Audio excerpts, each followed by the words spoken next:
जालना में मराठा आंदोलन के नेता मनोज जरांगे ने 2 नवंबर को अंतरवाली सराटी में होने वाली किसानों की बैठक रद्द करने की घोषणा की है। उन्होंने बताया कि नागपुर में जारी किसान आंदोलन की पृष्ठभूमि में किसानों को बीच एकता बनाए रखना यह फैसला लिया गया है। जरांगे ने कहा कि अगर नागपुर आंदोलन की मांगे पूरी नहीं होती है तो आगे एक नई बैठक बुलाई जाएगी।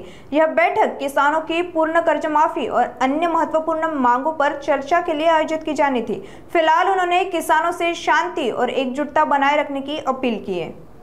बैठकीचं 2 तारखेचं सगळं रविवारी येत्या सगळं नियोजन झालेलं आहे शेतकऱ्यांच्या मागण्याच्या संदर्भात। कारण शेतकऱ्याला न्याय द्यायचं म्हणलं की सरकारच्या जीवावरती येतं, म्हणून ती महाराष्ट्रातल्या सगळ्या शेतकरी संघटनेच्या अध्यक्षांची सगळ्या तज्ञ अभ्यासकांची बैठक 2 तारखेला अंतरवाली लावली। परंतु आपण जर आज बघितलं तर राज्यात शेतकऱ्यांचं आंदोलन सुरू आहे नागपूरला।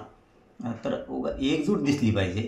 उगाच 2 एकजूट काय म्हणतात ना त्याला, की 2 जागेवर नको, म्हणजे इकडे अंतरवालीत पण बैठक आणि तिकडं पण बैठक, तिकडं पण आंदोलन सुरू, म्हणजे त्यामुळे असं वाटतंय की आपण 2 तारखेची बैठक थोडी पुढे ढकलू। कारण एक जीव दिसला पाहिजे शेतकऱ्यांचा, 2 जीव दिसले नाही पाहिजे या मनस्थितीत मी आहे। कारण आपण शेतकऱ्यांचे पोर आहेत आणि शेतकऱ्यांचा विषय असल्याच्या नंतर कुठं आंदोलन सुरू असताना पुन्हा दुसरी बैठक करायची हे माझ्याच बुद्धीला मला पटत नाही। म्हणून आपला शेतकरी आणि शेतकऱ्याचा एक जीव दिसला पाहिजे।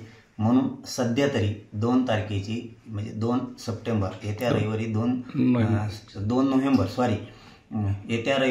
2 नोव्हेंबर 2025 रोजी दुपारी 12 वाजता आयोजित केलेली अंतरवालीतील शेतकऱ्यांची बैठक आपण सध्या रद्द करत आहोत। ती पुढची तारीख कळून सगळ्यांना आपण कळू की या तारखेला पुन्हा शेतकरी एकत्र येतील। आणि मला वाटतं या आंदोलनातून जर सरकारने मागण्या मंजूर नाही केल्या तर आपण बैठक घेऊन सरकार कसं मागण्या मान्य करत नाही ते बघू। पण सध्याचं खरं कारण हे आहे की शेतकऱ्यात एकजूट दिसावी, 2 विषय दिसू नयेत, शेतकऱ्यात तरी एक जीव दिसला पाहिजे, एकजूट दिसली पाहिजे।